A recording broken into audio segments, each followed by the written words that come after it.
there's Pacquiao jabbing. It fell short. All of it fell short except he kept stepping in and the third punch landed. So it took 3 punches for Pacquiao to get him out. Ugas came in with that right body shot. That was a nice... 30 seconds left to go. Ugas drives and does again. There's a no knockdown in the fight. Good punches by Berbick.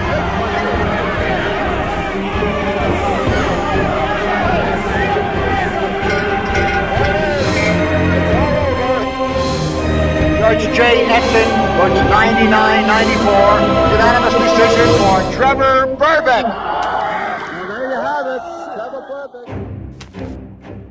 Maaaring isa ka rin sa mga nagulantang matapos kinumpirma ng ating pambansang kamao ang the only 8 Division World Champion Manny Pacquiao ang kanyang opisyal na pagbabalik sa ibabaw ng lona bilang isang professional boxer at sumabak muli ng professional fight na inaasahang magaganap sa huling bahagi nitong mga taon. Ito'y kinumpirma mismo ni Manny Pacquiao sa kanyang panayam matapos ang laban nito sa exhibition bout kontra sa mixed martial art ng Hapon na si Rukia Anpo nitong nakarang buwan. Dito nga nilinaw ng ating pambansang kamao na sa sentro na ito sa kanyang paghahanda upang sasalang sa totoong boxing fight. My future plan, I might fight again in a real fight this year. This has been a good tune for me to come back in boxing, and Kamakailan lamang mga idol, inihayag din sa isang interview ng MP Promotion President na si Sean Gibbons ang plano ng pagbabalik sa professional fight ng ating pambansang kamao pagkatapos ng exhibition fight sa Japan. Nilinaw din ni Sean Gibbons dito mga idol na igaganap nga ito sa katapusan nitong taon dahil may plano umanong tatakbo muli si Manny Pacquiao bilang isang opisyal sa gobyerno ngayong darating na eleksyon. Does he want to make sure he gets a fight under his belt this year? Yeah, well, no, he wants to finish out this year because he will be running most likely again for political office in the Philippines. So it's very important by December that he gets some kind of fight in. And this would be the perfect fight. So. Dito rin nilinaw ng MP Promotion President kung bakit ang kasalukuyang WBC welterweight champion na si Mario Barrios ang magandang ikakasa na maging kalaban ni Manny Pacquiao dahil aniya, ang estilo doon ng pakikipaglaban ni Mario Barrios mga idol ay angkop na angkop sa mga estilo at galaw ni Manny Pacquiao. With Mario Barrios, how do you think that fight plays out? I think Mario Barrios is the right style because he's there to be hit and he brings it. Mario Barrios wants to mix it up, he wants to throw down. If you look at Gervonta Davis, who's very similar to Manny, same height, build, explosive power, Manny's a little more aggressive and going. Gervonta picks his spots, so I saw it as a tremendous fight. I really see it as like a 50-50 type fight. Malinaw na malinaw nga mga idol na ang exhibition fight nga ni Manny Pacquiao sa Japanese mixed martial art na si Rukia Anpo ay isang paghahanda at tune-up fight ng ating pambansang kamao para sa kanyang pagbabalik sa real professional fight. Ngunit maraming tagahanga ng ating pambansang kamao ang nag-aalala sa magiging resulta ng sinasabing laban mga idol dahil nga sa edad ni Manny Pacquiao na ngayon nasa 45 taong gulang na nga ito at bukod sa edad ay hindi rin basta-basta ang kanyang magiging kalaban kung sakasakaling si Mario Barrios nga ang kanyang magiging katapat sa ibabaw ng lona. Barrios, he's fought here in the back.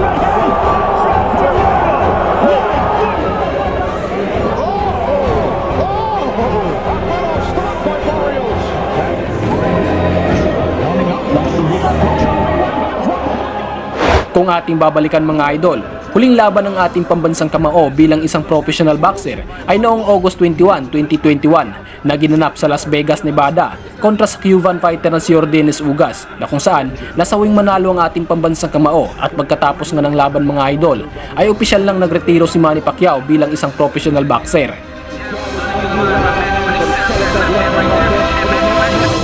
And in the future, you might not see Manny Pacquiao again to fight in the ring. I don't know, but for how many decades, I'm so happy of what I have done in boxing.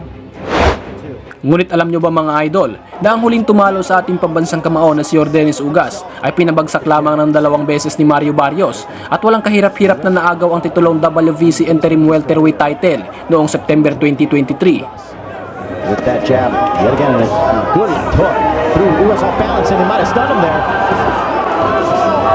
Now Barrios back to the body and then connects on the left cross, stuns Ugas, and a huge left hook!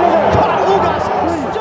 Kaya maraming tagahanga ng ating pambansang kamao ang nangangamba para sa laban na ito mga idol at marami ring nagsasabi na baka mahalin tulad ito sa huling laban ng isang legendary heavyweight boxer na si Muhammad Ali dahil kung ating titignan, napakalayo ng agwat ng edad ni Manny Pacquiao kaysa sa 29 anyos na si Mario Barrios. 5,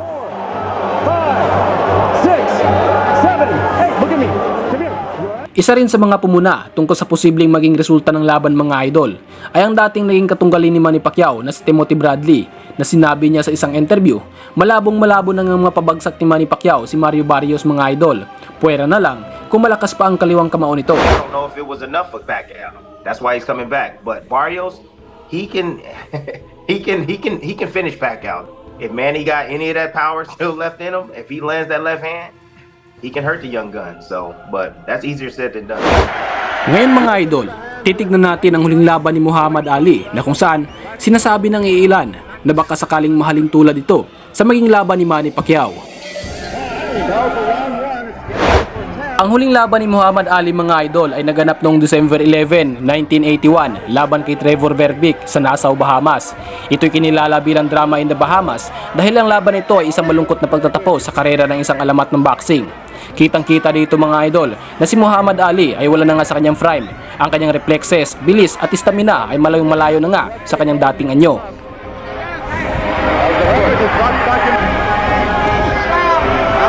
That combination, but he's going too far over. Seriously, too.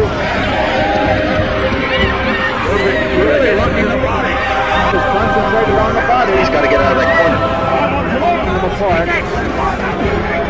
Ali beat him to the punch, and then Herbert came out. He's just too slow. That's what's doing. That was a good punch. The first punch. Now Ali Winston. Punch over the jab. With one good right hand. Good right hand. Beautiful right hand. Ali takes the return.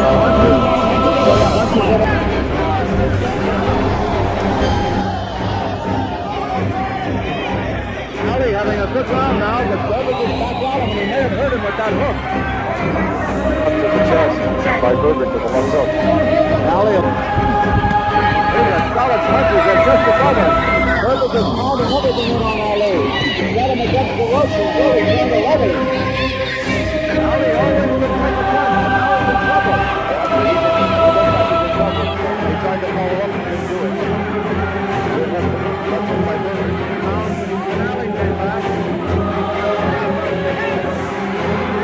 Again by Ali.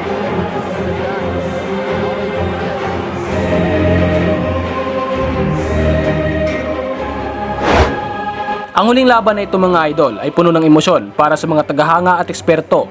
Kitang-kita ang kanyang paglubog sa pisikal na kondisyon, ngunit ang kanyang determinasyon bilang the greatest at bilang isang alamat sa ibabaw ng lona ay nanatiling buo at hindi matitinag.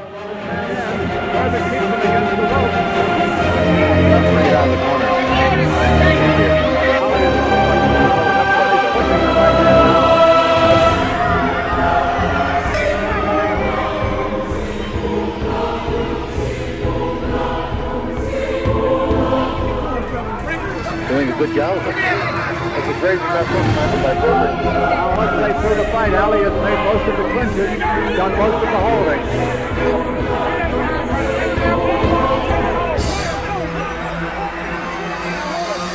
Berbick all over Ali on the rope. Sure those right hands, man. A lot of them are getting it, but he always could. This is Berbick's game plan. Get in and try to do all the out, go a lot of punches.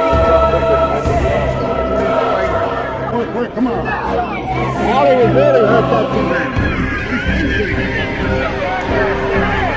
Ali taking him battering on the rope. It looks like he's picking it up. Put in his honest show.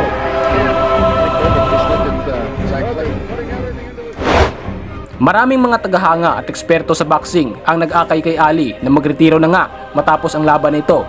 Marami ang naniniwala na hindi na niya kailangan patunayan pa ang kanyang sarili dahil sa dami ng kanyang naabot at kontribusyon sa larangan ng boxing.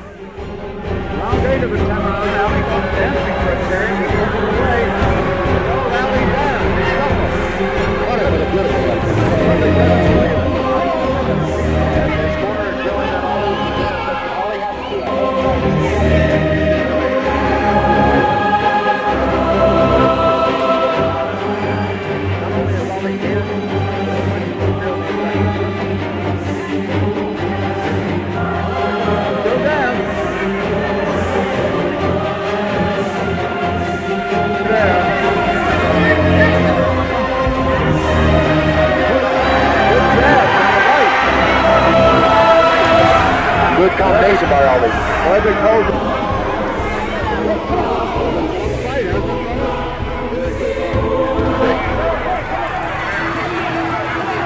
Ali is trying. About a minute and a half left to go in the fight in this second final round here. Looking like a wild man again. Just trying to land those punches. Herbig's thrown out all the stops. He's all over Ali. 30 seconds left to go. Herbig drives it back again. Si Muhammad Ali, mga idol, ay nag-iwan ng marka hindi lamang sa mundo ng boxing, kundi pati na rin sa larangan ng sports at sa buong mundo. Ang kanyang huling laban ay nagpapaalala sa atin na kahit ang mga dakilang mandirigma ay dumadaan sa panahon ng paglubog, ngunit ang bakas ng kanilang mga naiambag ay mananatiling inspirasyon sa marami at sa mga susunod. Judge Jay Edson votes 99-94. Unanimous decision for Trevor Berbick. There you have it. Trevor Berbick. It's a unanimous decision. Mga isa lang ang matitiyak ating pambansang kamao at muling pag-usbong ng interes sa larangan ng boxing.